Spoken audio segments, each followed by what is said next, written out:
Dari tangan-tangan terampil, tanah liat sederhana bertransformasi menjadi karya seni yang memikat. Gerabah, warisan budaya yang telah menghiasi kehidupan manusia sejak zaman prasejarah, tetap lestari hingga kini. Mari kita telusuri perjalanan menakjubkan di balik pembuatan gerabah ini, di mana tradisi bertemu dengan ilmu pengetahuan.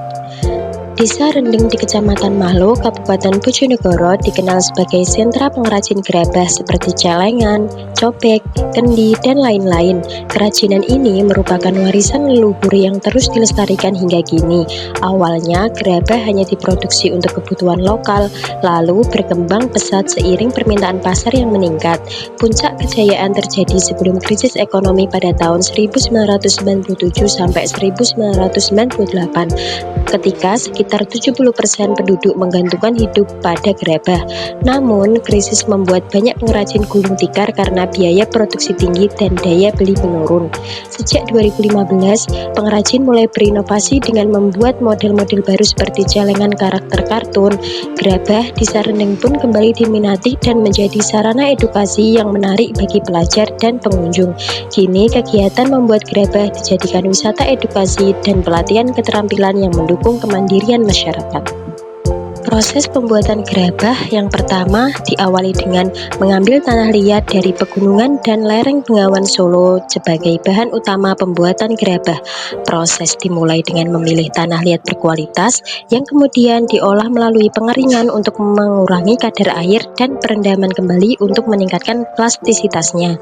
Pengolahan ini memanfaatkan sifat fisika tanah liat di mana kadar air mempengaruhi kemampuan partikel untuk saling bergerak dan membentuk struktur yang diinginkan. Proses pengeringan dan perendaman tanah liat bertujuan untuk mengatur kadar air dalam material tersebut.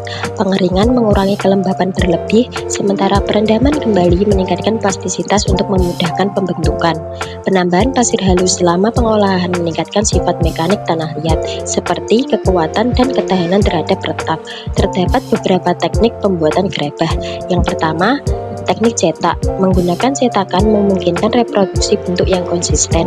Prinsip fisika yang terlibat meliputi gaya tekan yang meratakan tanah liat ke dalam cetakan. Yang kedua, teknik anjun atau putar. Teknik ini memanfaatkan momentum sudut saat meja putar berputar. Tanah liat yang ditempatkan di tengah mengalami gaya sentrifugal dan dengan tekanan tangan bentuk simetris dapat dibentuk. Yang ketiga, teknik manual. Pembentukan dengan tangan mengandalkan sifat plastis tanah liat dan keterampilan pengrajin selama menerapkan gaya untuk membentuk produk yang diinginkan. Pembakaran gerabah kemungkinan besar pada suhu antara 600 derajat Celcius hingga 700 derajat Celcius menyebabkan perubahan fisika dan kimia. Air yang tersisa menguap dan partikel tanah liat mengalami sintering, yaitu proses di mana partikel-partikel menyatu tanpa mencair sepenuhnya, menghasilkan struktur yang lebih keras dan padat. Pemilihan bahan bakar seperti kayu atau jerami mempengaruhi suhu dan durasi pembakaran. Yang terakhir ada tahap pengecatan. Pengecatan gerabah tidak hanya memberikan estetika tetapi juga lapisan pelindung.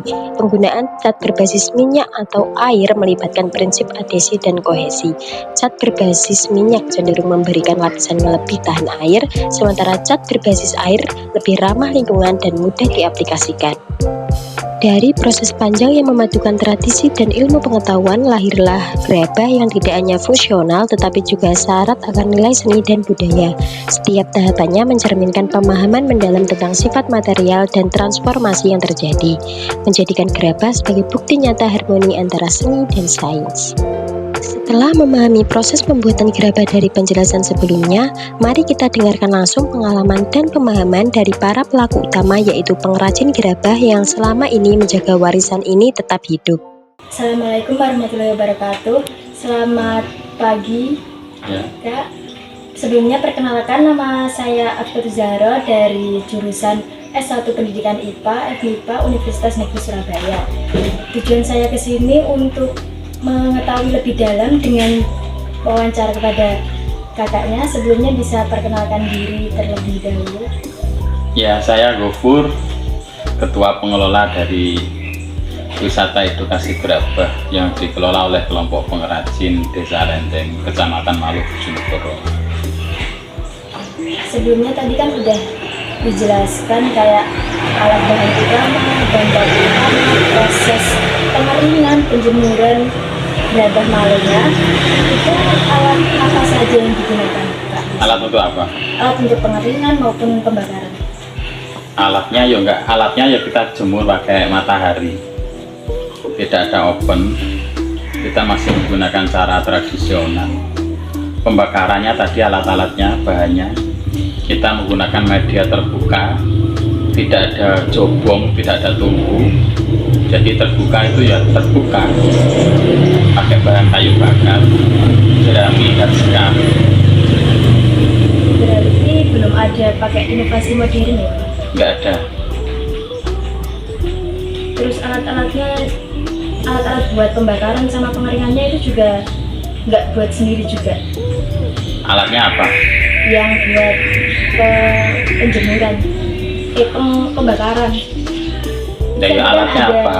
alat yang disebutkan bapaknya kayak kayu bakar itu berarti cari sendiri atau Ya beli, kayak dari luar? ada stok, ada penyetoknya, ada yang ngirimi, ada jerami, ada yang tukang ngambilkan, ada kita beli bahan itu. Terus tadi kan udah ada yang disebutkan ciri khas gerabah yang dibuat sama motif atau desain khas dari Maluku. Itu Ya. yang membedakan dari gerabah di daerah lain itu apa? Setiap daerah punya ciri khas. Kalau di Jogja itu terkenal dengan guci, di Klaten dengan perabot dapur, di Jepara itu ada genteng sama kendi, di daerah Lamongan ada cobek, Mojokerto juga cobek. Kalau celengan ya ada di Bojonegoro ini salah satunya.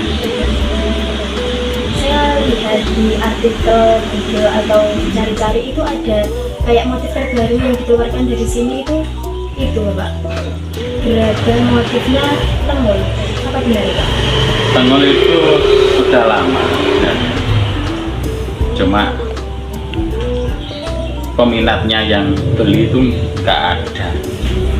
Orang-orang tertentu. Kalau kita bikin ya kalau stok ya nggak ada, itu cuma coba-coba laku, enggak, ternyata tenggul itu tidak semua orang tahu, sehingga dia tidak tertarik untuk beli yang modern.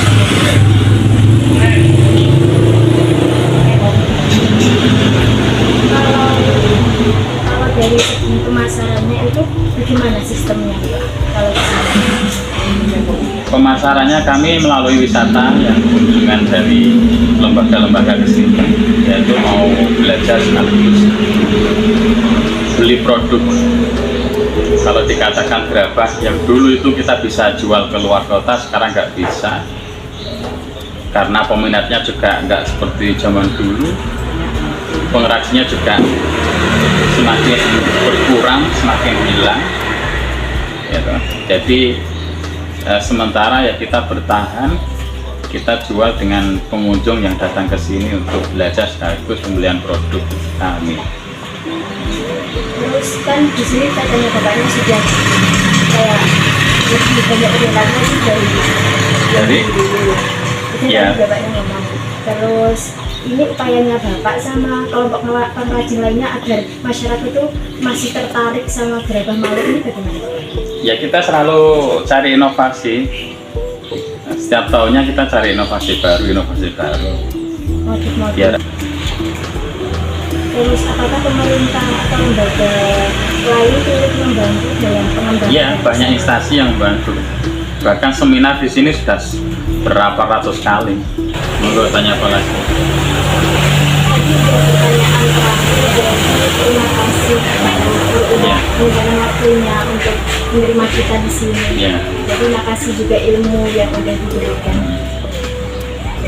Terima kasih, sekian. Wassalamualaikum warahmatullahi wabarakatuh.